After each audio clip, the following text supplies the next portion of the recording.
இயேசு கிறிஸ்துவின் ஈடு இணையற்ற நாமத்திலே இந்த மாலை வேளையில உங்கள் எல்லாரையும் நான் வாழ்த்துகிறேன். கர்த்தர் நல்லவர். நல்ல ஒரு ஆராதனையின் பிரசன்னத்திற்குள்ளே ஆண்டவர் நம்மை நடத்தினார். இந்த மாலை வேளையுடைய வார்த்தையின் மூலம் கர்த்தர் நம்மோடு கூட பேசுவாராக. நம்முடைய செவிகளை, இருதயங்களை அவருக்கு நேராக நாம் திறந்து கொடுப்போம். வாசிக்கலாம். உபாகமத்தின் புஸ்தகம் 7வது அதிகாரம் 8-9 வசனங்கள். உபாகமம் 7வது அதிகாரம் 8-9 வசனங்கள். கர்த்தர் உங்களில் அன்பு கூர்ந்ததினாலும் உங்கள் பிதாக்களுக்கு இட்ட ஆணையை காக்க வேண்டும் என்பதினாலும் கர்த்தர் பலத்த கையினால் உங்களை புறப்பட பண்ணி அடிமைத்தன வீடாகிய எகிப்து நின்று அதன் ராஜாவாகிய பார்வோனின் கையினின்றும் உங்களை மீட்டுக் கொண்டார். ஆகையால் உன் தேவனாகிய கர்த்தரே தேவன் என்றும் தம்மில் அன்பு கூர்ந்து தமது கற்பனைகளை கைக்கொள்கிறவர்களுக்கு அவர் 1000 தலைமுறை மட்டும் உடன்படிக்கையையும் தயவையும் காக்கிற உண்மை உள்ள தேவன் என்றும். நம்ம எல்லாருக்கும் தெரிந்ததான ஒரு வேத பகுதி இந்த உபாகம புஸ்தகம். தேவனுடைய மனுஷனாகிய மோசேயினாலே தேவனுடைய ஜனங்களுக்கு கொடுக்கப்பட்ட ஆகமம். இதுல நாம பார்க்கும் பொழுது இந்த 7வது அதிகாரத்தில் சொல்லப்பட்டிருக்கிறது, உன் தேவனாகிய கர்த்தரே தேவன் என்றும் தம்மில் அன்பு கூர்ந்து தமது கற்பனைகளை கை கொள்கிறவர்களுக்கு அவர் 1000 தலைமுறை மட்டும் உடன்படிக்கையும் தயவையும் காக்கிற உண்மை உள்ள தேவன். 2வது பகுதி மட்டும் நாம எப்பவுமே எடுத்துக்கொள்வோம். 1000 தலைமுறை வரைக்கும் அவர் இரக்கம் காட்டுகிறவர் என்று சொல்லி ஜெபம் கூட பண்ணுவோம். அப்படி வார்த்தை சொல்லுகிறார். ஆனா முதல் பகுதி தான் ரொம்ப முக்கியமான பகுதி. 1000 தலைமுறைக்கும் கர்த்தர் இரக்கம் காட்டணும்னா மேல 2 காரியத்தை சொல்றார். அதை செஞ்சாதான் 1000 தலைமுறைக்கு இரக்கத்தை காட்டுவார். அதுல முதலாவது அவரிடத்துல அன்பு கூற வேண்டும். 2வது அவருடைய கற்பனைகளை, கட்டளைகளை நாம் என்ன பண்ணணும்? கை கொள்ளணும். அப்ப அன்பு கூறுவது என்பது மிக முக்கியமான ஒரு காரியம். அன்பு கூர்ந்தாதான் கற்பனையும் கட்டளையும் நம்மால கை கொள்ள முடியும். நான் காலையில சொன்னேன், நிறைய பேர் இன்னைக்கு நினைக்கிறோம், நான் ரட்சிக்கப்பட்டு விட்டேன், தேவனுடைய பிள்ளையாய் நான் மாறிவிட்டேன், ஆகவே நான் கற்பனைகளை, கட்டளைகளை நான் கை கொள்ள வேண்டிய அவசியம் இல்லை என்று சொல்லி நினைக்கிறோம். ஆனா ஆண்டவர் கற்பனையும் கட்டளையும் எடுக்கவில்லை.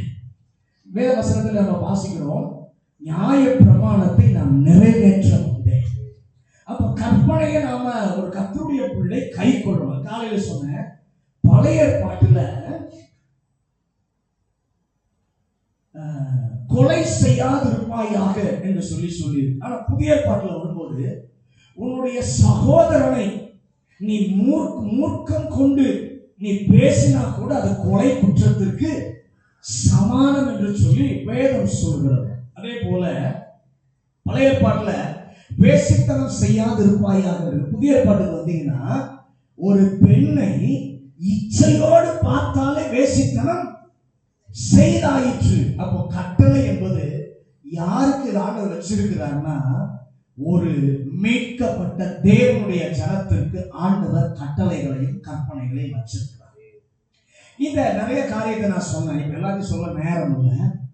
அந்த கட்டளைய, கற்பனைய நாம எப்போ கை கொள்ளுவோம்னா, கற்பனை என்னன்னு நாம தெரிஞ்சாதான் அந்த கற்பனையை கை கொள்ள முடியும். அது மாத்திரமல்ல, தேவன் மீது அன்பு இருந்தாதான் கற்பனையும் கட்டளையும் நாம கை கொள்வோம். இல்லைன்னா அது நமக்கு ரொம்ப பாரமாய் தெரியும், ரொம்ப கடினமானதாய் தெரியும். ஆனா ஆண்டவரிடத்துல நாம் அன்பு கூறுவோமானால் கற்பனையோ கட்டளையோ நமக்கு பெரிதாக தெரியாது, லேசாக அதற்கு நாம் கீழ்ப்படிவோம். காலையில சொன்னது போல மறுபடியும் சொல்றேன், முதல்ல அன்பு கூறணும், 2வது கர்த்தருடைய சத்தத்தை கேட்கணும், 3வது சொல்றதுக்கு கீழ்ப்படிந்து நடந்தால் 1000 தலைமுறைக்கும் ஆண்டவர் இரக்கத்தை காண்பிக்கிற தேவனாக இருக்கிறார். காலை சொன்னது போல அன்பு கூறுகிற ஒரு கூட்டத்தை ஆண்டவர் பிரித்தார். அன்பு கூறுகிற ஒரு கூட்டத்தை கர்த்தர் பிரித்தார். நீங்களும் நானும் விசுவாசிகளாகவே இருக்க கர்த்தர் விரும்பவில்லை. நிறைய பேர் நினைக்கிறோம் ரட்சிக்கப்பட்டுட்டோம், ஞானஸ்நானம் எடுத்துட்டோம், தேவ பிள்ளை ஆயிட்டோம், சபையில விசுவாசியா இருக்கிறோம் அப்படின்னு நினைக்கிறோம். ஆனா ஆண்டவர் விசுவாசியாவே நீ இருக்கக்கூடாது, அடுத்த ஸ்டெப்புக்கு நீ கடந்து வர வேண்டும் என்று சொல்லி கர்த்தர் விரும்புகிறார். அல்லேலூயா. அப்ப கடந்து வரணும். என்னவாக கடந்து வரணும்? சீசனாக கடந்து வரணும். அல்லேலூயா. நீங்கள் யார்கள் கடந்து வரணும் என்று சொன்னால், ஆண்டவரே நான் உம்மிடத்தில் அன்பு கூறுகிறேன். ஆண்டவர் யாரை விரும்புகிறார் என்றால், நீங்கள் ஆண்டவரை மாத்திரம், அவரிடத்திலே மாத்திரம் நீங்கள் நானும் அன்பு கூறுவர்களாக இருப்போமானால், ஆண்டவர் கொடுக்கிற கட்டளைகள் ஒருவேளை கடினமாய் இருந்தாலும் உங்களுக்கு எனக்கும் அது கடினமாய் இருக்கவே இருக்காது. 119 சங்கீதம் 54வது வசனத்தை வாசி. 119 சங்கீதம் 54வது வசனம். நான் பரதேசியாய்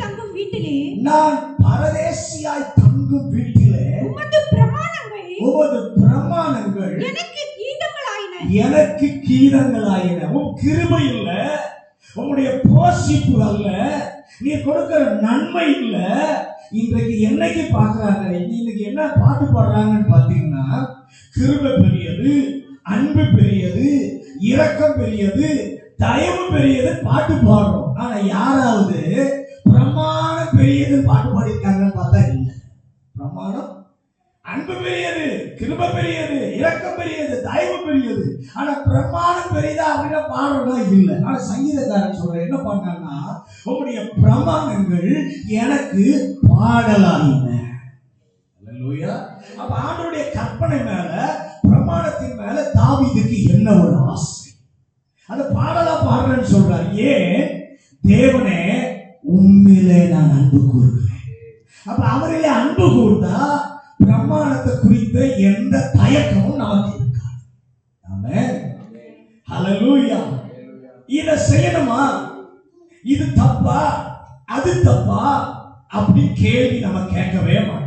ஆண்டவர் சொன்னா இது தப்பா ஆண்டவரே, அல்லது பரிசுத்தவான்கள் யாராவது சொன்னா தப்பா, இது தவறா, இது அப்படியா இப்படியா, நாம என்ன பண்ண மாட்டோம், கேள்வியே கேட்க மாட்டோம்.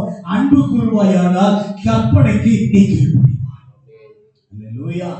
2 முக்கிய சம்பவங்கள் வேதத்தில் இருக்கிறது. யாக்கோபு மிகவும் திறமைசாலி. யாக்கோபு யாரு? மிகவும் திறமைசாலி. இன்னும் சொல்ல போனா அண்ணனை ஏமாற்றி எல்லாத்தையும் வாங்கி கொண்ட ஏமாற்றுக்கார். எல்லாவற்றையும் வாங்கி கொண்ட ஏமாற்றுக்கார். ஆனால் ஒரு நாள் தப்பித்து ஓடுகிறார். இடத்தை விட்டு, இருக்கிற இடத்தை விட்டு என்ன பண்ணுகிறான்? தப்பித்து ஓடினான். எங்க ஓடினான்? மாமா வீட்டுக்கு ஓடினான். ஆனா நல்ல கவனிக்காங்க, மாமா வீட்டுல 2 பொண்ணுங்க இருக்கிறாங்க. மாமா வீட்டுல 2 பொண்ணுங்க இருக்கிறாங்க. போன உடனே அப்போ வாட்ஸ்அப்பும் கிடையாது, எந்த ட்விட்டரும் கிடையாது, எதுவுமே இல்லாத ஒரு காலம். இப்போ இருக்கிற மாதிரி எல்லாம் இருந்துச்சுன்னா அப்ப என்னென்னமோ நடந்திருக்கும். அங்க போன பிறகுதான் பொண்ணுங்க இருக்கிறாங்கன்றதே இவனுக்கு தெரியுது. போனதுக்கு அப்புறம் தான் 2 பொண்ணுங்க இருக்காங்கன்றதே அவனுக்கு தெரியுது. இப்ப மாமனாட்ட போய் கேட்கிறான். பொண்ணு மேல ஆசைப்பட்டுட்டான். மாமாவுடைய பொண்ணு மேல ஆசைப்பட்டுட்டான். மாமா இடத்துல போய் கேட்கிறான், உங்களுடைய மகளை நான் என்ன பண்ணிக்கிறேன், கல்யாணம் பண்ணிக்கிறேன் அப்படின்னு சொல்லி கேட்ட உடனே மாமா ரொம்ப விவரமுள்ள மாமா சொல்றாரு, கல்யாணம் ஆமா ரொம்ப நல்லது, வேற யாருக்காவது என் பொண்ணை நான் கொடுக்கறத காட்டிலும் உனக்கு நான் கொடுக்கறது நல்லது அப்படின்னு சொன்னா அவனுக்கு ரொம்ப சந்தோஷமா இருக்கும். முதல் சொன்னது. ஆனா 2வது ஒன்ன சொல்றான், உன்னை தவிர நான் வேற யாருக்கும் கொடுக்க மாட்டேன், ஆனா சும்மா கொடுக்க மாட்டேன். ஆனா சும்மா கொடுக்க மாட்டேன். என்ன பண்ணு, போய் இந்த பொண்ணுக்காக 7 வருஷம் வேலை செய், பொண்ணுக்காக 7 வருஷம் வேலை செய் அப்படின்னு சொன்ன உடனே 7 வருஷம் சம்பாரிச்சு டவுரி கொடுத்து மாமா பொண்ண 7 வருஷம் சம்பாரிச்சு டவுரி கொடுத்து என்ன பண்றான், கட்டுறான். 7 வருஷம் அவன் அங்கதான் இருந்தான். 7 வருஷம் மாமா வீட்டுல தான் இருந்தான். பேசாம இருந்திருப்பான் நீங்க நினைக்கிறீங்களா? கண்டிப்பா பேசியிருப்பான். கண்டிப்பா பேசியிருப்பான். பேசினான், பார்த்தான், அந்த வீட்டிலே தங்கினான். எல்லாம் நடந்தது. ஒரு நாளும் தொடல. பேசினான், பார்த்தான், பழகினான். ஒரு நாள் என்ன பண்ணல. ஆனா இப்ப இருக்கிற சூழ்நிலையா இருந்தா பார்த்தா பேசினா அடுத்து என்னதான் வரும்? டச்சிங் தான் வரும். ஆனா அந்த காலத்துல பாருங்க, பார்த்தா பேசினான், ஆனா தொடல. எத்தனை வருஷம்? 7 வருஷமா பார்த்தான், 7 வருஷமா பேசினான். அல்லேலூயா. ஒரு நாள் கூட்டிட்டு அவன் ஓடல. இன்னைக்கு இருக்கிற உலகமா இருந்தா என்னைக்கோ என்ன பண்ணியிருப்பான்? கூட்டிட்டு ஓடி இருந்திருப்பான். 7 வருஷம் அங்கே இருக்கிறான், பார்க்கறான், பேசுறான், ஓடல. இந்த காலத்துல எப்படி? ஸ்கூலுக்கு போயிட்டு அப்படியே ஓடிடுறான். ஸ்கூல்ல படிக்கிற மாணவன் இளம் வயது அப்படியே ஸ்கூல்ல இருந்து என்ன பண்ணிடுறாங்க? ஓடிடுறாங்க. ஏன்னது என்னன்னா அது நம்ம பேச வைப்போம். ஆனா எவ்வளவு ஒரு வெட்கக்கேடான ஒரு காரியம். ஏன் அப்படின்னா பிரமாணம் இல்லாத காலத்திலேயே லவ் எவ்வளவு மதிக்கப்பட்டது. அல்லேலூயா, அல்லேலூயா. நல்ல கவனிங்க. பிரமாணமே இல்லை, சட்டமே இல்லை, ஒழுங்கே இல்லை. ஆனால் இன்றைக்கு ரட்சிக்கப்பட்டோம் என்று சொல்லி நாம் எல்லாரும் சொல்கிறோம். அபிஷேகம் என்று சொல்கிறோம், ஆவிக்குரியவன் என்று சொல்லி சொல்கிறோம், ஆவிக்குரிய விசுவாசி, பல வருட அனுபவம் உள்ளவர்கள் என்று சொல்கிறோம். ஆனால் ஓடுகிறான். ஒழுங்கற்ற காலத்திலேயே ஒழுங்கை கடைபிடித்தவன் யாக்கோபு. அல்லேலூயா.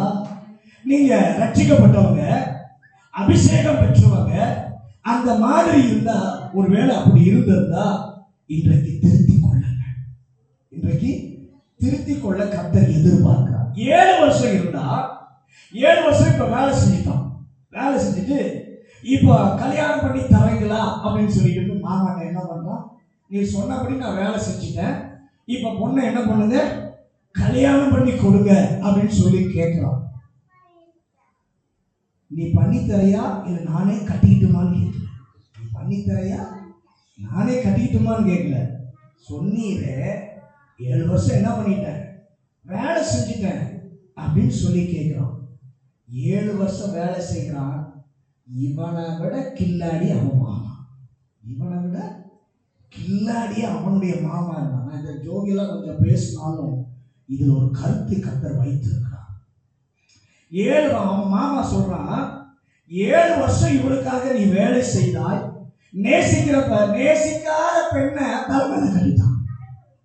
7 வருஷம் வேலை செஞ்சு கட்டிக்கணும்னு சொல்றான். ஆனா மாமன் இவன் நேசிக்காத பொண்ணை என்ன பண்றான்? தலைமையில கட்டி வச்சுட்டான். இவனுக்கு எப்ப தெரியுது? அடுத்த நாள் தான் தெரியுது. இவனுக்கு எப்ப தெரியுது? அடுத்த நாள் தான். பொண்ணு நம்ம பார்த்த பொண்ணு இல்ல, நம்ம பேசின பொண்ணு இல்ல, இன்னொரு பொண்ணை என்ன பண்ணிட்டாரு? கட்டி கொடுத்துட்டாரு. நான் நினைக்கிறேன் இப்ப இருக்கிற ப்ளீச்சிங் எல்லாம் போட்டு பொண்ணு முகத்தையே மாத்திடுறாங்க பாருங்க. அந்த மாதிரி ஏதோ பண்ணியிருக்காரு போல இருக்க உங்க மாமா. அதுல அவருக்கு என்ன பண்ணல, ஒன்னும் தெரியல. இப்போ வந்து கேட்கிறான், ஒரு லவ் பண்ணி தொலைச்சதுக்காக 14 வருஷம் மாமாட்ட வேலை செய்யும். அந்த பொண்ணை கட்டிட்டான். மறுபடியும் என்ன இப்படி பண்ணிட்டீங்கன்னு கேட்கிறான் மாமா. சரி, இந்த பொண்ணையும் உனக்கு நான் தரேன், இன்னொரு 7 வருஷம் வேலை செய்யும். இன்னொரு ஒரு சின்ன லவ் பண்ணதுக்கு 14 வருஷம் என்ன பண்றான்? மாமா வீட்டுல வேலை செய்கிறான். எப்படி இருந்துச்சுன்னா, ஆதியாகமம் 29ஆம் அதிகாரம் 18 இருந்து 20 வரைக்கும் கொஞ்சம் வேகமா வாசிங்க. ஆதியாகமம் 29ஆம் அதிகாரம் 18 முதல் 20 வருஷம். யாக்கோபு ராகேல் பேரில் பிரியப்பட்டு, யாக்கோபு ராகேல் பேரில் பிரியப்பட்டு, ராகேலுக்காக உம்மிடத்தில் 7 வருஷம் வேலை செய்கிறேன் என்றார்.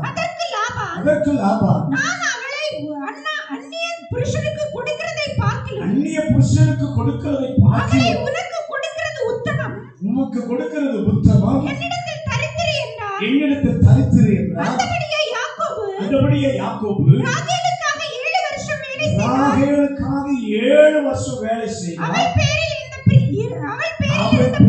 இருந்த பிரியத்தினாலே அந்த வருஷங்கள் அவனுக்கு கொஞ்ச நாளாய் தோன்றிற்று. பின்பு யாக்கோபு லாபானை நோக்கி என் நாட்கள் வாக்கு நிறைவேறினபடியா என் மனைவியிடத்தில் நான் சேரும்படி என் மனைவியிடத்தில் நான் சேரும்படி அவளை எனக்கு தர வேண்டும் அவளை எனக்கு தர வேண்டும் என்றார். அப்பொழுது லாபான் அவிடத்து மனுஷர் எல்லாரையும் கூடி வர செய்து விருந்து பண்ணினார்.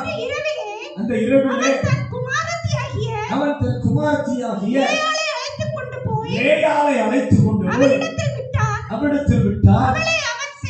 அவளை அவன் சேர்ந்தான். லாபான் தன் வேலைக்காரியாகிய நானே சொல்லிடுறேன். அந்த பாவி இந்த காலத்துல 14 மாசம் காத்திருக்க முடியல. இந்த காலத்துல 14 மாசம் என்னங்க, 4 மாசம் காத்திருக்க முடியல. 4 மாசம் காத்து. இவன் 14 வருஷம் காத்திருந்தான். எத்தனை வருஷம்? 14 வருஷம். அதுக்கு ஒரு விளக்கம் பாருங்க. 14 வருஷம் கொஞ்ச நாளா இருந்துச்சு. நமக்கு ஒரு வாரம் போறதுனால எப்படா ஒரு வாரம் போகுது. ஆனா 14 வருஷம் இவனுக்கு எப்படி இருந்துச்சா? கொஞ்ச நாளா இருந்துச்சு. ஏன்? அவள் பேரில் வைத்திருந்த அன்பு, அவள் பேரில் வைத்திருந்த நேசத்தினாலே 14 வருஷம் அவளுக்கு என்ன பண்ணல, பெரிதாக தெரியவில்லை. ஆதியாகமம் 30 வசனம் சொல்லுகிற குறித்துக் கொள்ளுங்கள். நேராச்சு நான் பேசுறேன். ஆதியாகமம் 31 அதிகாரம் 40வது வசனத்துல அவன் எங்க படுத்தான்னா, பகலிலே வெயிலிலே ஆடு மேய்த்தான். இரவிலே ஏசி ரூம்லாம் படுக்கல. இரவிலே எங்க போட்டான்னா, அந்த ஆட்டோடைய மாமன் படுக்க போட்டான். பகலிலே வெயில், இரவிலே பனி. அது பத்தாத்துக்கு ஒரே கொசுக்கடி. ஆட்டு இருக்கிற இடத்துல எப்படி இருக்குன்னு கொஞ்சம் யோசிப்பாங்க. ஒரே கொசுக்கடி. இரவெல்லாம் தூக்கமே இல்லையா. இப்படி பாடுபட்டு எவ்வளவு நாள்? ஒரு நாள் இல்ல, 14 வருஷம். ஒரு நாள் இல்ல, நமக்கு ஒரு நாள் கொசு கொஞ்சம் ஜாஸ்தி வந்துருச்சுன்னா, கடிச்சிருச்சுன்னா தூக்கம் போயிடுச்சுன்னு சொல்றோம். இவரு அன்புல 14 வருஷம் கொசு கடிச்சது கூட அவருக்கு பெருசா என்ன பண்ணல, தெரியல. ஏன்னா அவ்வளவு அன்பு. எதுக்கு சொல்றேன்னா, கர்த்தர் மேல அன்பு, அப்படிப்பட்ட அன்பு நமக்கு இருக்கணும். அப்படி இருந்தா தான் 1000 தலைமுறை மட்டும் என்ன பண்ணுவார், இரக்கத்தை காட்டுவார். இப்படி பாடுபட்டேனே, இந்த பாடுகள் எல்லாம் 14 வருஷம் நான் பட்டேனே. ஏன் பட்டேன்? அவள் மேல் இருந்த பிரியத்தினா. 14 வருஷம் எப்படி தெரிஞ்சுச்சா? கொஞ்ச நாளாய். பக்கத்துல பார்த்து சொல்லுங்க. 14 வருஷம் கொஞ்ச நாளா இருந்துச்சு. ஏன்னா அவள் மேல பிரியமா இருந்ததுனால. நாம பாட்டு கூட பாடுவோம். கொஞ்ச காலம் இயேசுவுக்காக கஷ்டப்பாடு சகிப்பதினால் இந்த துன்பம் இன்பமாய் மாறும். பாட்டு தான் பாடுவோம். அந்த பிரச்சனை வந்துட்டா நம்ம என்ன பண்றோம்? சந்தோஷமா சொல்லுவோமா? கொஞ்ச காலம் நான் இயேசுவுக்காக நான் பாடுபடுகிறேன்னு சொல்ல மாட்டோம். கொஞ்சம் என்ன இருந்தாலும் முறுமுறுப்பு என்ன பண்ணிடும், வந்துடும். ஆனா இவரு பாருங்க, 14 வருஷம் அவளுக்காக பாடுபட்டு இருக்கான். நேசத்துக்காக. எதுக்கு சொல்றேன்னா, ஆண்டவர் மேல இருக்கிற நேசம், அன்பு பெருகுச்சுன்னா இந்த உலகத்துல என்ன வந்தாலும் நமக்கு பெரிதாக தெரியாது. அல்லேலூயா, அல்லேலூயா. அதனால தான் சுகமாய் அவனுக்கு தெரிந்தது. கொசுக்கடி இருந்தாலும் அது சுகமாய் அவனுக்கு தெரிந்தது. எதனாலே? அவள் மேல் வைத்த பிரியம். அவங்க அப்பா கொடுத்த கட்டளை அவனுக்கு கஷ்டமா என்ன பண்ணல, தெரியல. என் பொண்ணு வேணும்னா போய் ஆட வெயில்ல மேய், என் பொண்ணு வேணும்னா இரவெல்லாம் ஆட்டு மந்தையில படுத்து கொசுக்கடியெல்லாம் வாங்கி என் ஆட்டு மந்தைய காத்துக்கொள். இதுதான் மாமன் கொடுத்த கட்டளை. அல்லேலூயா. பனியா இருக்கா? பனி இருந்து நீ உள்ள வந்தாலும் படுக்க கூடாது. பனியில தான் என்ன பண்ணணும், ஆட்டோட ஆடுதான் படுத்துருக்கணும். அதான் மாமன் கொடுத்த கட்டளை. காரணம் என்ன? இது எல்லாம் ஏன் சந்தோஷமா ஏற்றுக்கொண்டான்னா அவள் மேல் இருந்த பிரியம். 2வது பாருங்க, ஆதியாகமம் 34 அதிகாரம் 19-20 வசனங்களுக்கு வரும்போது, யாக்கோபுக்கு 12 ஆண் பிள்ளைகள், ஒரு பெண் பிள்ளை. 12 பேரும் ஆடு மேய்க்க போயிட்டாங்க. ஒரு பெண் பிள்ளை இருக்கு, வீட்டிலே உட்கார்ந்து இருந்தா. அவ மனசுக்குள்ள நினைச்சது, எங்க அப்பா வீட்டுக்குள்ளேயே என்ன வச்சிருக்கிறாரு, வெளியவே போக விட மாட்டேங்கிறாரு. போகாத போகாத, அங்க போகாத இங்க போகாத அப்படின்னு சொல்லி இத்தனை வருஷம் எல்லைக்குள்ளேயே என்னை வச்சு வளர்த்துட்டாரு. வீட்டு எல்லைக்குள்ளேயே வச்சு என்னை வளர்த்துட்டாரு.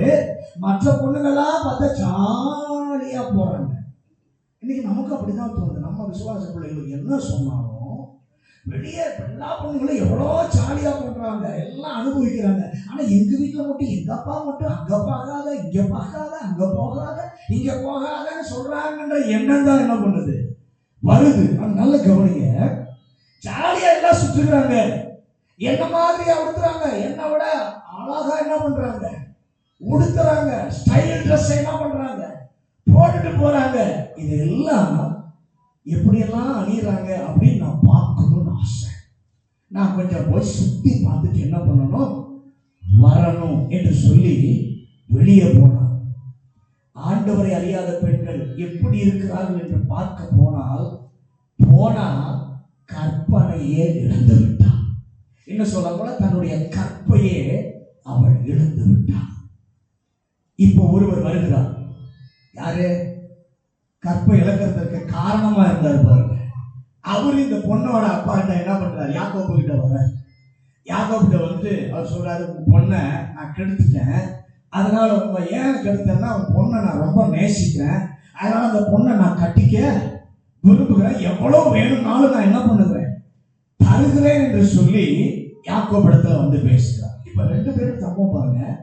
யாக்கோபு அங்க இருந்தப்போ எல்லாம் இதாகிற வரைக்கும் தொடல பார்த்தோம் பேசினான். ஆனா யாக்கோபுடைய பிள்ளை வெளி உலகத்தை பார்க்க போனவள் தேவனுடைய கற்பனையை விட்டுட்டா, கற்பை இழந்து போனான். இப்ப அவன் வந்து கேட்கிறான், என்ன வேணாலும் நான் தருகிறேன், உங்க பொண்ணை என்ன பண்ணுங்க கட்டி கொடுங்க. வேதத்துல நீங்க பாத்தீங்கன்னா டவுரி கொடுத்ததெல்லாம் ஆண் தான். வேதத்துல நீங்க வாசித்து பார்த்தீங்கன்னா டவுரி கொடுத்ததெல்லாம் ஆண்கள் தான் கொடுத்து பெண்ணை என்ன பண்ணுவாங்க கட்டி கொண்டு போவாங்க. ஆனா இன்னைக்கு இருக்கிற உலகத்துல அப்படியே தலைகீழ இருக்கு, அப்படியே தலைகீழ இருக்கு. ஆனா இப்ப இருக்கிற உலகத்துல என்ன சொல்ல போனா பொண்ணு சாகிற வரைக்கும் டவுரி கொடுத்துக்கிட்டே, நீ அதுக்கு கொடுக்கணும் இதுக்கு கொடுக்கணும் அதுக்கு கொடுக்கணும்னு சாகிற வரைக்கும் என்ன பண்றாங்க கேட்டுக்கொண்டே இருக்கிறாங்க. ஆனா இது கிறிஸ்தவ முறைப்படியானது அல்ல. அல்லேலூயா. கிறிஸ்தவன் இவ்வளவு கொடுத்தாதான் கட்டுவேன் என்று சொல்லுகிற ஆளா இருந்தா நீ வேதாகம கிறிஸ்தவனே அல்ல. வேதாகம கிறிஸ்தவனே அல்ல. நாங்க எல்லாரும் அவங்க சொல்றாங்க, இப்ப சொல்றாங்க பேசிக்கும் போது, நாங்க எல்லாரும் விருத்த சேதனம் பண்ணப்பட்டவர்கள், பையன் அப்பா ஊர் எல்லாரும் விருத்த சேதனம் பண்ணிக்கிட்டா அவங்க சொத்தெல்லாம் நமக்கு வந்துரும்னு பையன் வீட்டுல இருக்கிறவங்க உடனே செய்ய ரெடியா. ஏன்னா இவங்களை நம்ம விருத்த சேதனம் பண்ணி இவங்களை நம்ம இந்த பொண்ணை கல்யாணம் பண்ணிட்டோம்னா இவங்களுக்கு உரியதெல்லாம் என்ன பண்ணிடும் நமக்கு சொந்தமாயிரும் சொல்லிட்டு லேட்டெல்லாம் பண்ணல, உடனே செய்ய ஆயத்தமாகறாங்க. அல்லேலூயா. அல்லேலூயா. வேதம் சொல்கிறது, அவள் மேல் வைத்த பிரியத்தினாலே என்ன செய்யலையா, தாமதம் செய்யவில்லை. அடுத்த நாளே செஞ்சிட்டாங்க. ஆனா அந்த கீழ்ப்படிதல் என்ன ஆச்சுன்னா ஊரே அழிந்து போய்விட்டது. அந்த கீழ்ப்படிதல் ஊரே அழிந்து போயிடுச்சு. மூணாவது நாள் அழிந்து போவார். அழிவுக்காக ஒரு பொண்ணு மேல வைத்த ஆசையினாலே தாமதமே இல்லாம பண்ணாங்க. ஏன்பா இவ்வளவு வேகமா செய்த அப்படின்னு அவனை கேட்டான். சொல்லுவான், அவளை நான் ரொம்ப நேசிக்கிறேன், இவ்வளவு வேகமா சொன்னோன்னா அடுத்த நாள் ஏன்பா செய்யறேன் அப்படின்னா அவளை நான் என்ன பண்றேன் ரொம்ப நான் நேசிக்கிறேன், என்னால காத்திருக்க முடியாது, வெயிட் பண்ண முடியாது, அவளை ரொம்ப நேசிக்கிறேன். பேதுரு முதல் பிரசங்கத்தை பேதுரு பண்ணினார். இருதயத்துல குத்தப்பட்டவர்களாய் என்ன பண்ணாங்க வந்தாங்க. பேதுரு என்ன சொன்னா, நீங்கள் மனம் திரும்புதலுக்கேற்ற ஞான ஸ்நானம் எடுங்கள் என்று சொன்ன உடனே என்ன பண்ணாங்க, ஞான ஸ்நானம் எடுத்தாங்க. அப்போஸ்தலர்களுடைய 16வது அதிகாரத்துல நீங்கள் பார்க்க முடியும். சிறைச்சாலை கதவு திறந்தது. உடனே சிறைச்சாலை அதிகாரி ஓடி வருகிறான். சகோதரரே, நாங்கள் என்ன செய்யணும்? அவன் சொன்னா, நீ கர்த்தரை விசுவாசி, நீயும் உன் வீட்டாரும் ரட்சிக்கப்படுவீர்கள். கூட்டிட்டு போனா கர்த்தருடைய வசனத்தை கேட்டா உடனே ஞானஸ்நானம் கொடுத்தாரு. அதுக்கு பிறகுதான் சாப்பாடு கொடுத்தாரு. ஹல்லேலூயா, ஹல்லேலூயா. உடனே ஞானஸ்நானம். அப்போஸ்தலர் 10வது அதிகாரத்துல பேதுருவை கூப்பிட்டு அவனிடத்துல பிரசங்கத்தை கேள். பேதுரு பிரசங்கம் பண்ணுகிறான். பேசிக் கொண்டிருக்கும் போதே கர்த்தருடைய ஆவியானவர் அங்கே இறங்கினார். உடனே பேதுரு சொல்றான், நம்மை போல அபிஷேகம் பெற்ற இவர்களை விளக்கலாமா? உடனே ஞானஸ்நானம் பெற்றார்கள். ஹல்லேலூயா. ஒருத்தர் ரதத்துல ஏறி போய் கொண்டிருக்கிறான். பிலிப்பு ஓடி போய் வேதம் வாசித்துக் கொண்டு அவன் போய் கொண்டிருக்கிறான். ஓடி போய் அவன் சேர்ந்து கொள்கிறான். அப்போ நீ வாசிப்பது உனக்கு விளங்குகிறதா என்று சொல்லி அவன் கேட்கிறான். அப்ப கேட்கும்போது அவன் சொல்றான், ஒருவன் எனக்கு சொல்லாவிட்டால் எப்படி அதனுடைய அர்த்தம் எனக்கு விளங்கும்? ரதத்துல ஏறி உட்கார்கிறான். வாசிக்கிற வேத பகுதியில இயேசுவை பற்றி அவன் எழுதப்பட்டிருக்கிறதை சொல்கிறான். ரதம் போயிட்டே இருக்கு. தண்ணீர் உள்ள இடம் வந்தது. அவன் கேட்கிறான், தண்ணீர் இருக்கிறதே, ஞானஸ்நானம் பெற தடை என்ன அப்படின்னு சொல்லி சொன்ன உடனே சொல்றான், தடை இல்லை. உடனே கர்த்தருக்கு கீழ்ப்படிந்து ஞானஸ்நானம் எடுத்தான். எல்லாம் உடனே. ஆனா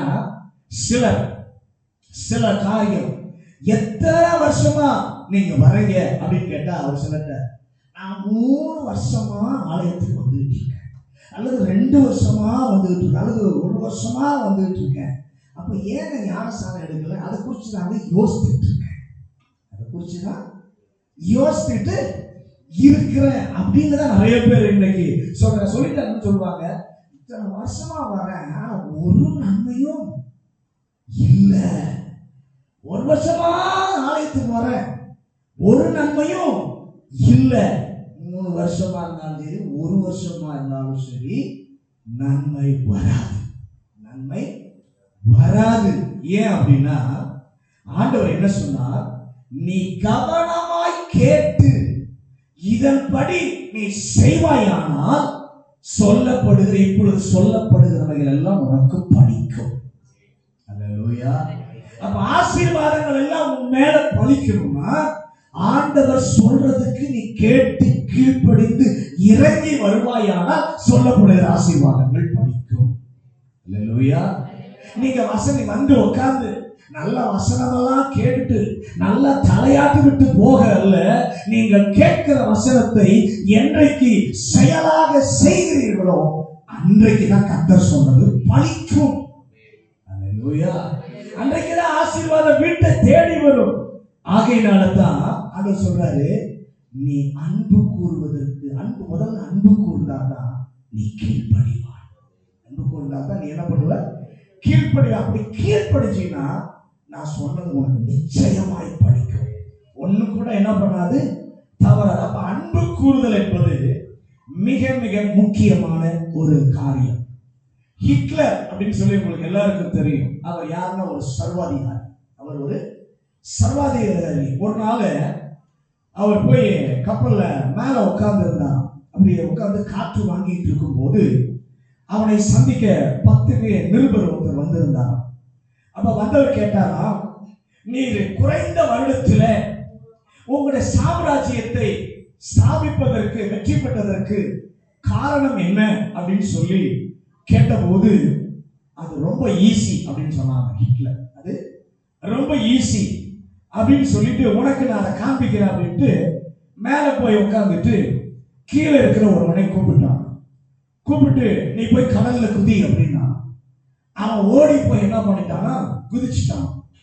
2வது ஒருவனை கூப்பிட்டானா, ஓடி போய் கடல்ல குதி அப்படின்னு சொல்லி சொன்னான். அவனு போய் குதிச்சுட்டான். இப்ப 3வது ஒரு ஆளை கூப்பிடும் போது இந்த கேள்வி கேட்க போன நிருபர்களால தாங்க முடியாம அவன் கேட்கிறான். அவனை பிடிச்சிட்டு, ஐயா நான் தெரியாம கேட்டுட்டேன், 2 பேரை நானே கொண்டுட்டேன். ஏன்னா நான் தான் கேட்டேன் வெற்றிக்கு ரகசியம் என்னன்னு.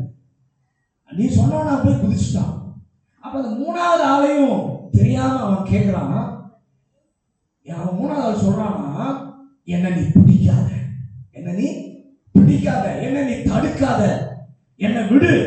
ஏன்னா இங்க இருந்து நான் டெய்லி வேதனை அனுபவிக்கிறத காட்டிலும் போய் சாகுறது நல்லது.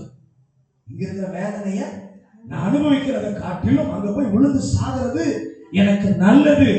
அப்ப வெற்றியின் ரகசியம் கீழ்ப்படிஞ்சதுனால அவன் நினைச்சிட்டு இருக்கான். ஹிட்லர் நான் சொன்ன உடனே என்ன பண்றான், போய் விழுந்து அதிகார தோரணை இல்லை. அப்போ நல்ல கவனிய, அன்பினாலே அவன் கீழ்ப்படியல. சோல்ஜர் கூட இருந்தவன் அன்பினால கீழ்ப்படியல. இவன்கிட்ட இருந்த அதிகாரம் இவனை படுத்துகிற வேதனையினால அவன் என்ன பண்ணான், கீழ்ப்படிந்தான். இவனிடத்துல டெய்லி நான் சாகிறத விட ஒரே நாளிலே நான் ஓடி போய் விழுந்து செத்து போய் விடுவது நலமா இருக்கும் என்று சொல்லி நினைத்தான். அந்த நல்லவங்க அதனாலதான் ஆண்டவர் சொன்னார், எனக்கு பயந்து நீ கீழ்ப்படிய வேண்டாம். செய்யாட்டா காய்ச்சல் ஏதாவது வந்துருமோ, வியாதி ஏதாவது வந்துருமோ, போராட்டம் ஏதாவது வந்துருமோன்னு சொல்லி நீ பயந்து செய்யாதே. கர்த்தர் சொல்கிறார், அன்பு கூர்ந்து கீழ்ப்படி. எபேசியர் 5ஆம் அதிகாரத்துல குடும்பத்தை பற்றி ஆண்டவர் எழுதுகிறார். வெற்றியுள்ள குடும்பத்திற்கு தேவையானது என்ன என்றால் அன்பும் கீழ்ப்படிதலும். வெற்றியுள்ள குடும்பத்திற்கு தேவையானது அன்பும் கீழ்ப்படிதலும். கிறிஸ்துவின் சரீரம் என்று சொல்லி ஒரு புருஷனை சரீரத்திற்கு ஒப்புப்படுத்துகிறார். எந்த குடும்பத்துல எதுவும் வேண்டாம், எந்த குடும்பத்திலையும் சரி எதுவும் வேண்டாம், பணம் வேண்டாம், பொருள் வேண்டாம், எதுவும் வேண்டாம், அந்த வீட்டுக்குள்ள அன்பும் கீழ்ப்படிதலும் இருக்குமானால் அந்த வீடு தான் பரலோகம் போல இருக்கும். ஆமென். பெருசா மட்டும் பணம் வேணாம், ஆஸ்தி வேணாம், அந்தஸ்து வேணாம், சொத்து வேணாம், அன்பும் கீழ்ப்படிதலும் வீட்டுக்குள்ள இருந்துச்சுன்னா தைரியமா நான் சொல்றேன், அந்த வீடு தான் பரலோகம். அல்லேலூயா. அந்த வீடு தான் தேவன் இருக்கிற வீடு, தேவன் தங்குகிற வீடு. அதிகாரத்தினாலே கீழ்ப்படிவதில்லை. இன்றைக்கு நிறைய வீடுகளிலே அதிகாரத்தினாலே, புருஷனுடைய அதிகாரத்தினாலே மனைவிகள் என்ன பண்ணுகிறார்கள், கீழ்ப்படுகிறார்கள். அப்பாவுடைய அம்மாவுடைய அதிகாரத்தினாலே பிள்ளைகள் என்ன பண்ணுகிறார்கள், கீழ்ப்படுகிற. அதிகாரத்தினாலே அல்ல, அன்பினாலே கீழ்ப்படிய வேண்டும். அதுதான் குடும்பத்துல ரொம்ப முக்கியமானது. இங்கிலாந்துல ஒரு பாஸ்டர் ஒரு வீட்டுக்கு விசிட்டிங் போனார். அப்ப விசிட்டிங் போனப்போ அந்த வீட்டாரோட கூட உட்கார்ந்து பேசிக்கிட்டு இருந்தாராம். அப்பதான் தெரிந்தது அவர்களுக்கு திருமணமாகி 25 வருஷம் ஆனது என்று சொல்லி கேள்விப்பட்டார். அந்த நாட்டுல 25 வருஷம் வாழ்வது சாதாரணம். ஆனா நம்ம நாட்டுல 25 வருஷம் கணவன் மனைவியா சேர்ந்து வாழ்வது சாதாரண ஒரு விஷயம். ஆனா அங்க 25 வருஷம் யாரும் கணவன் மனைவியா இருக்க மாட்டாங்க. ஏன்னா அடுத்த பெண்ணை என்ன பண்ணுவாங்க, திருமணம் பண்ணி அப்படியே போயிட்டே இருப்பாங்க, மாற்றுவாங்க. சட்டையை மாத்துறத போல யாரை மாத்துவாங்க, மனைவிகளை என்ன பண்ணுவாங்க, மாற்றிக்கொண்டே இருப்பாங்க. அதை பற்றி கவலைப்படுவதே இல்லை. அதனால அந்த பாஸ்டருக்கு 25 வருஷம் ஒரு பெரிய சகாப்தம் மாதிரி தெரிஞ்சது. எப்படி இந்த குடும்பம் 25 வருஷம் சேர்ந்து வாழ்ந்தாங்க, பெரிய சகாப்தமா இருக்கு. அப்போ சொன்னாராம், உங்களுக்கு என்னென்ன பிரச்சனை வந்தது? ஒரு பிரச்சனையும் கிடையாது பாஸ்டர். அவருக்கு இன்னும் ஆச்சரியம், உங்களுக்கு என்ன பிரச்சனை எல்லாம் வாழ்க்கையில வந்துச்சுன்னு கேட்டா அவங்க சொல்றாங்க, எங்களுக்கு ஒரு பிரச்சனை இல்லைன்னா இந்த பாஸ்டருக்கு இன்னும் ஆச்சரியம். ஏன்னா எல்லார் வீட்லயும் பிரச்சனை இருக்குன்னா இவங்க பிரச்சனையும் இல்லைன்னு சொல்றாங்க. எந்த வீட்டுல போய் பிரச்சனை என்னன்னு கேட்டா கடை மனைவி முதல்ல என்ன பண்ணுவாங்க, அப்படியே வரிசையா சொல்லுவாங்க. இவங்க கேட்ட பிரச்சனையும் இல்லைன்றாங்களே, அப்ப நீங்க எப்படி பிரச்சனையே இல்லாமல் வாழ்கிறீர்கள் என்று சொல்லி தெரிந்தால் சபையில நான் சொல்றதுக்கு கொஞ்சம் நல்லா, நீங்க எப்படி பிரச்சனையே இல்லாம வாழ்ந்தீங்க அப்படின்னு கொஞ்சம் சொன்னீங்கன்னா சபையில நான் எல்லாருக்கும் என்ன பண்ணுவேன், ஆலோசனை சொல்லுவேன். அது உதவியா இருக்கும், சபையை கட்டுறதுக்கு உதவியா இருக்கும். அப்போ சொன்னப்போ அவங்க சொன்னாங்களா, ரொம்ப ஈஸி பாஸ்டர் என்று சொல்லிவிட்டு அவங்க சொன்னாங்களா, அந்த நாட்டுல கல்யாணத்துக்கு மாப்பிள்ளையும் குதிரையும் மாப்பிள்ளையும் பெண்ணும் தனித்தனி குதிரையில வருவாங்க. திருமணத்திற்கு வரும்போது, திருமணம் முடிஞ்சு போகும்போது ஒரே குதிரையில 2 பேரும் போவாங்க. திருமணம் முடிஞ்சு போகும்போது ஒரே குதிரையில 2 பேரும் போவாங்க. மாப்பிள்ளை மனைவியை ஏற்றி தனியா போகணும். ஒரே ஒரு குதிரை 2 பேர் ஏறுவாங்க. நான் ஏற்கனவே சொன்னதுக்கு இது கொஞ்சம் வித்தியாசமா. ஒரே குதிரையில என்ன பண்ணுவாங்க, 2 பேர் என்ன பண்ணுவாங்க, ஏறி போவாங்க.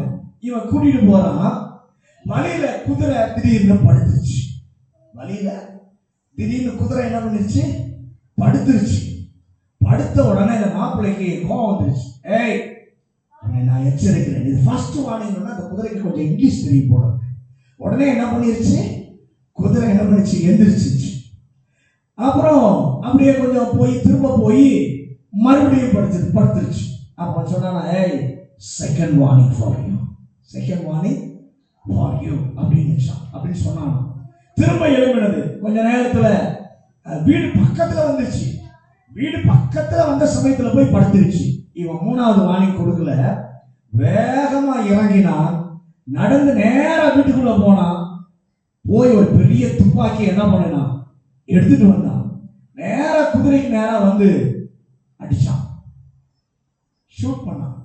உடனே மனைவி, டாலிங் என்ன செய்றீங்க அப்படின்னு சொன்ன உடனே சொன்னா, உனக்கு ஃபர்ஸ்ட் வார்னிங், உனக்கு ஃபர்ஸ்ட் வார்னிங் அப்படின்னு. துப்பாக்கி அப்படின்னு நேரா நீட்டிட்டு சொன்னா எப்படி இருக்கும், குதிரையை சுட்ட மாதிரி துப்பாக்கிய நேரம் புதுசா கல்யாணமாகி வந்த மனைவிட்ட நேரம் நீட்டி, இது உனக்கு ஃபர்ஸ்ட் வார்னிங். அதனால பாஸ்டர் 25 வருஷமா நோ ப்ராப்ளம். அதனால 25 வருஷமா நோ ப்ராப்ளம். ஏன்னா என்னத்துக்கு நான் பேசணும், இந்த பாவி வார்னிங் கொடுப்பான். இந்த பாவி வார்னிங் கொடுப்பான். எதுக்கு? நான் வாயே திறக்கிறதே இல்லை பாஸ்டர். நீ நிறைய வீட்டுல அதிகாரத்தினால அடங்கி போகிறத, அதிகாரத்தினால இல்ல, அன்பினாலே கட்டப்பட்ட குடும்பங்களாக இருக்க வேண்டும். இப்ப வாழ்றதுல எப்படின்னா, ஏதோ கல்யாணம் பண்ணிட்டோம், 2 பெத்தாச்சு, ஏதோ வாழ்ந்துட்டு போகணும், ஏதோ வாழ்ந்துட்டு போகணும். இது அல்ல குடும்பம். உங்க குடும்பம் துப்பாக்கினால் நடக்குதா? துப்பாக்கினா அதிகாரம். துப்பாக்கினால உங்க குடும்பம் நடக்குதா, இல்ல அன்பினால் நடக்கிறதா? உண்மையான ஒரு கிறிஸ்தவ குடும்பம் அன்பிலே கட்டப்படுமானால் அந்த குடும்பம், நான் தைரியமா சொல்றேன், இயேசுவுக்கு சாட்சியா இருக்கும். அல்லேலூயா. அதிகாரத்திலே கட்டாதீங்க, ஆணவத்திலே கட்டாதீங்க. கட்ட வேண்டியது அன்பினா. புருஷனிடத்திலே அன்பு கூறுங்கள், மனைவிகளே புருஷனுக்கு கீழ்ப்படியுங்கள். உங்கள் குடும்பம் கிறிஸ்துவின் சபைக்கு மாதிரியாய் கர்த்தர் வைத்திருக்கிறார். நீங்கள் அன்பிலே கீழ்ப்படிந்தால் 2 காரியம் நடக்கும். ஒரு 15 நிமிஷம் எடுத்துக்கலாமா? அன்பினால 2 காரியம் நடக்கும். உபாகமம் 7ஆம் அதிகாரம் வசனம் வாசிக்க வேண்டாம், வசனம் மட்டும் சொல்றேன், குறித்துக் கொள்ளுங்கள். உபாகமம் 7ஆம் அதிகாரம் 9வது வசனம். தேவனுடைய தயவு என்ன செய்யும்னா, ஆதியாகமம் 32ஆம் அதிகாரம் 10வது வசனத்துல, எப்படி போனார், ஆண்டவர் தயவை காண்பித்தாராம். அவர் சொல்கிறார், நீர் எனக்கு காண்பித்த தயவுக்கு நான் பாத்திரன் அல்ல. என்ன தயவு காண்பித்தார்? என் அண்ணனுக்கும் என்னுடைய அப்பாவுக்கும் துரோகம் பண்ணி எல்லாம் இழந்து நான் ஓடினேன். என் கையில ஒரே ஒரு கோல் மட்டும்தான் இருந்துச்சு. எங்க அப்பா தயவு எனக்கு கிடைக்கல, எங்க அம்மா தயவு எனக்கு கிடைக்கல, என் அண்ணனுடைய தயவு எனக்கு இல்ல. எல்லாரையும் நான் விட்டு விட்டேன். எங்க மாமாட்ட வந்தா அந்த மாமன் கிட்ட எனக்கு என்ன பண்ணல, தயவு கிடைக்கவில்லை. அவரும் என்னை வெறுமையாக்க நினைத்தார், ஒன்றுமில்லாமல் ஆக்கத்தான் நினைத்தார்.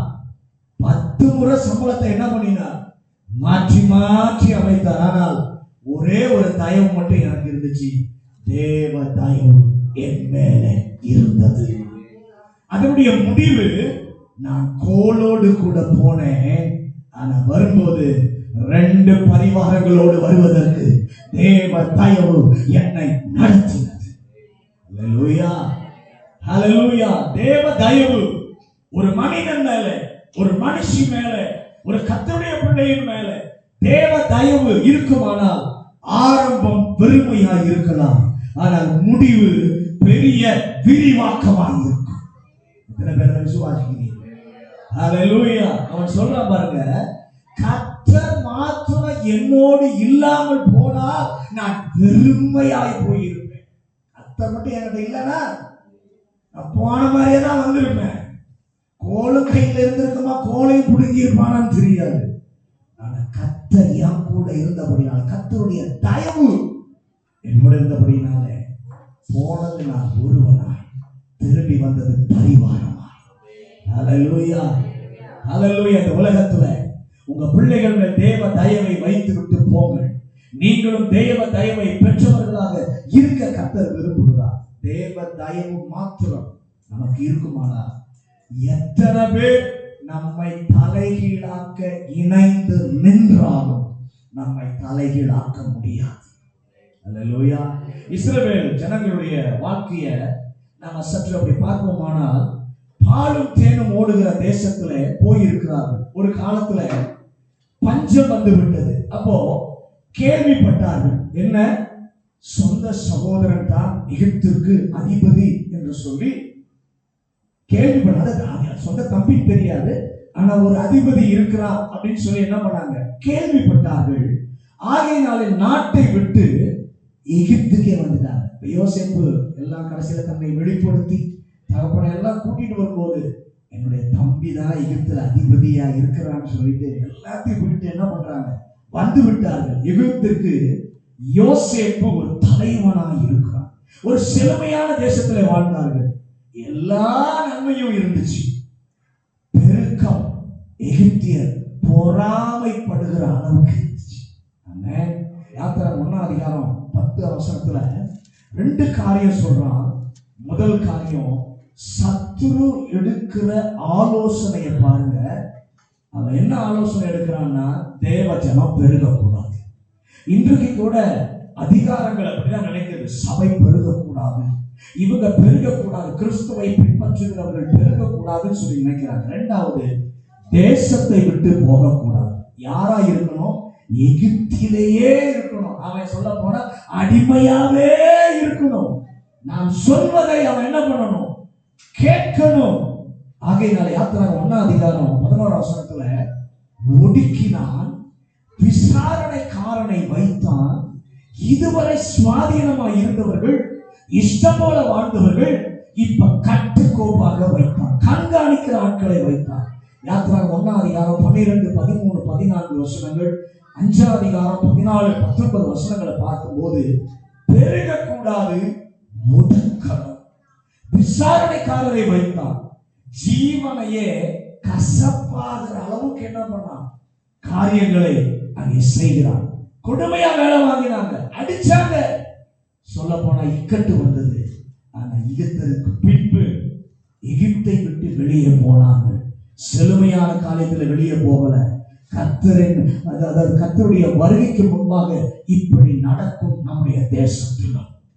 நீங்க என்ன ஜெபம் பண்ணினாலும் அதிகாரங்கள் நம்மை ஒடுக்கும். என்ன ஜெபம் பண்ணாலும் அதிகாரங்கள் நம்மை ஒடுக்கும். விசாரணைக்காரனை என்ன பண்ணுவாங்க, வைப்பார்கள், என்னெல்லாமோ செய்வார்கள். ஆனால் இவைகள் எல்லாம் என்னத்திற்காக நடக்கிறது, நடக்க போகிறது என்றால் இந்த ஜனங்கள் கர்த்தரை நோக்கி கொள்ள வேண்டும். அல்லேலூயா. அதுக்காக தான் கர்த்தர் அனுமதிக்கிறார். கர்த்தருடைய உடன்படிக்கையை நினைவு கூர்ந்தார். அந்த தேசத்தை விட்டு ஆண்டவர் வெளியே கொண்டு வந்தார். அல்லேலூயா. இந்த நெருக்கத்தை எல்லாம் ஆண்டவர் பார்த்தார். அந்த நெருக்கத்தின் மத்தியிலே ஒன்று நடந்தது. யாத்திராகமம் 12 35-36 பார்க்கும் பொழுது, கொள்ளையடித்தார்கள். எந்த எகிப்தியர் ஒடுக்கணும் என்று நினைத்தார்களோ, எந்த எகிப்தியர் அடித்தார்களோ, அதே எகிப்தியர் கையிலே தயவு கிடைக்கும்படி என் ஆண்டவர் செய்தார். அல்லேலூயா, அல்லேலூயா. செங்கல் அறுத்தாங்க, கூலியெல்லாம் கொடுக்காம வேலை வாங்கினாங்க. ஆனா வெளியே எப்படி போனாங்க தெரியுமா, வெள்ளியோடும் பொன்னோடும் வெளியே போனாங்க. அல்லேலூயா. வஸ்திரங்களோடு, எல்லாம் வெள்ளி பொண்ணு வஸ்திரம் எல்லாவற்றோடும் வெளியே புறப்பட்டு. யார் கொடுத்தது? எந்த எகிப்தியன் தடை பண்ணினானோ, எந்த எகிப்தியன் ஒடுக்கினானோ, எந்த எகிப்தியன் நெருக்கத்தை கொண்டு வந்தானோ, அதே எகிப்தியன் கையிலிருந்து என் ஆண்டவர் கொடுக்க வைத்தார். அல்லேலூயா. எவ்வளவு ஒடுக்கினார்களோ அவ்வளவு கொடுத்து வெளியே அனுப்பினார்கள். ஆமென். 2 ரூத்தின் புஸ்தகம் 2ஆம் அதிகாரம் 10ஆம் வசனம் கொஞ்சம் வாசிங்க. ரூத் 2ஆம் அதிகாரம் 10ஆம் வசனம். அப்பொழுது அவள் தரையிலே முகங்குப்புற விழுந்து வணங்கி நான் அந்நிய தேசத்தாளாய் இருக்க நீர் என்னை விசாரிக்கும்படிக்கு எனக்கு எதினாலே உம்முடைய கண்களிலே தயை கிடைத்தது என்றாள். எஜமான் இவர் மேல பட்சமாய் பேசுகிறான், விசாரிக்கிறான். இவர் கேட்கிறான், எதினால் உம்முடைய கண்களில் எனக்கு தயவு கிடைத்தது. தயவு ஏன் கிடைச்சது? 1ஆம் அதிகாரம் 8ஆம் வசனத்தை வாசி. நகோமி தன் 2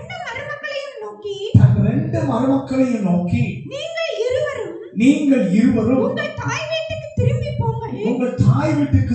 போங்கள்.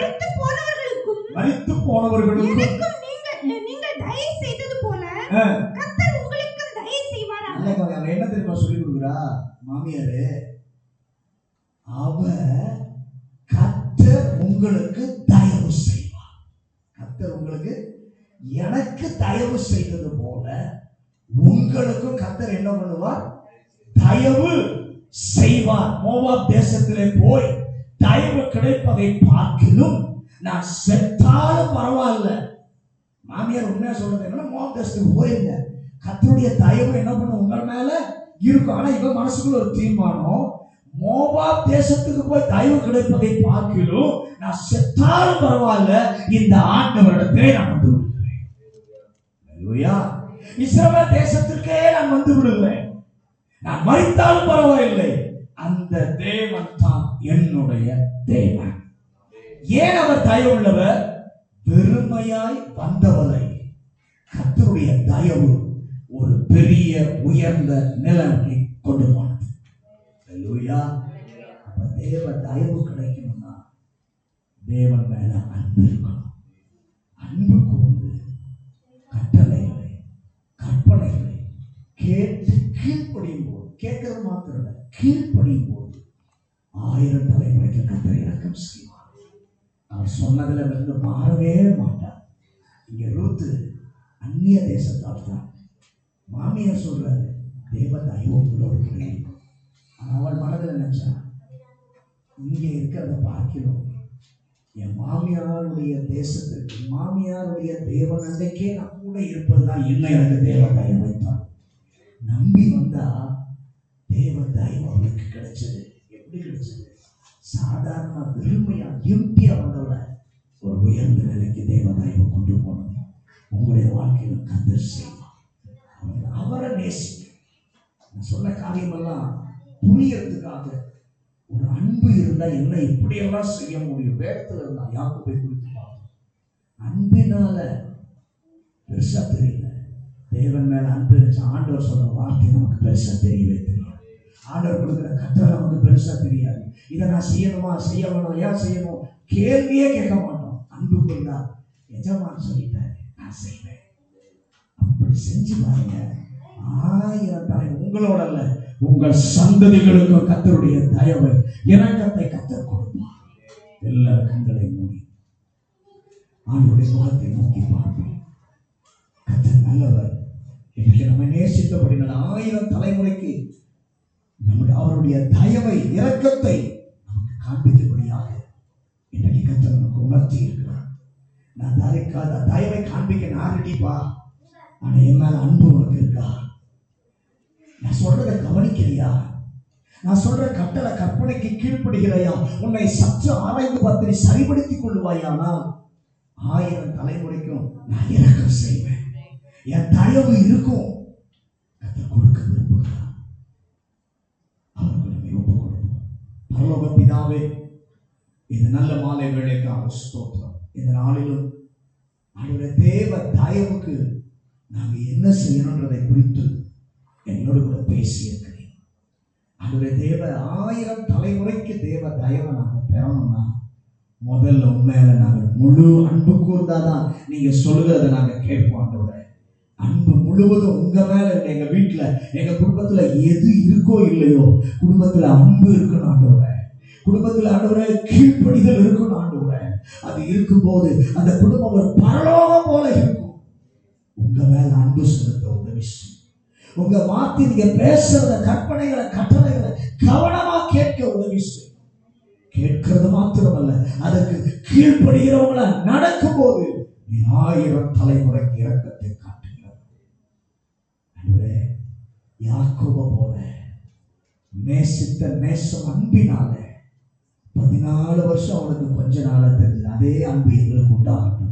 இயேசுவின் மேல இருக்கிற அன்பினால இந்த உலகத்துல எவ்வளவு காரியம் வந்தாலும் அது எனக்கு பெரியதல்ல.